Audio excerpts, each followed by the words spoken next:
Ngayong araw mga ka-Gen-Z Moms ay pagpatuloy natin ang mini vlog house tour part 2. Pag-akyat sa hagdan, ito nga yung sinasabi ko na kitang-kita sa labas dahil puro window and yung magandang lampshade na matangkad na nasa gilid ng window at ito yung napakaganda nilang chandelier. And then ito nga ang anak ko, iniwan ko ulit para mag-room tour sa kabilang kwarto. Pagpasok, kita mo agad yung cute na table at isang chair. Tapos sa gilid nun yung parang wardrobe na pwedeng paghangiran nga and may maliit na drawer din sa baba.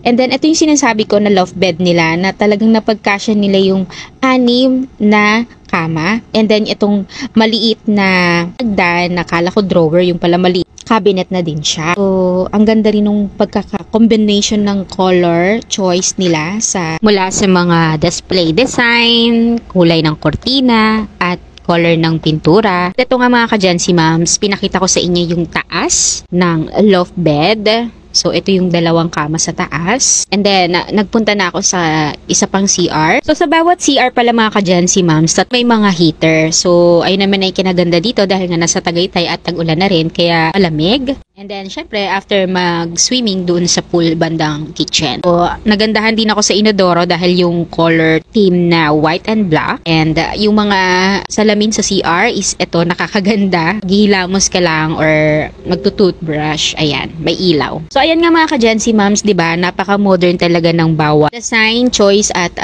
mga furniture choice. Sabi ko nga sa part 1 ay napaka-liit lang ng space nito pero ang daming mga gamit na nailagay o makikita na halos kumpleto na ng mga kinailangan nyo dito sa staycation house.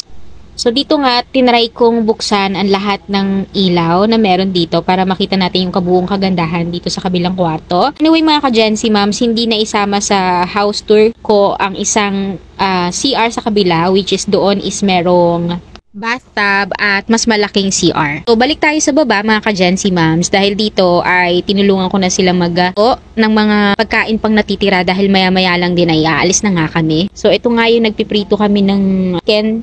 Sinecheck ko mabuti para walang dugo sa loob pag kinain. Habang nagluluto ako dito, yung dalawa kong mag-ama doon ay naghahabol ding last swimming bago kami umalis. Salamat sa may-ari ng staycation house na napakabait na si Ma'am. So, ito na yung last kabuuan ng staycation house. Maraming salamat mga ka-Gen-Z Momshi. So, bago mo i-end ang video na ito, please like and follow mga ka-Gen-Z Momshi. Until next video, bye!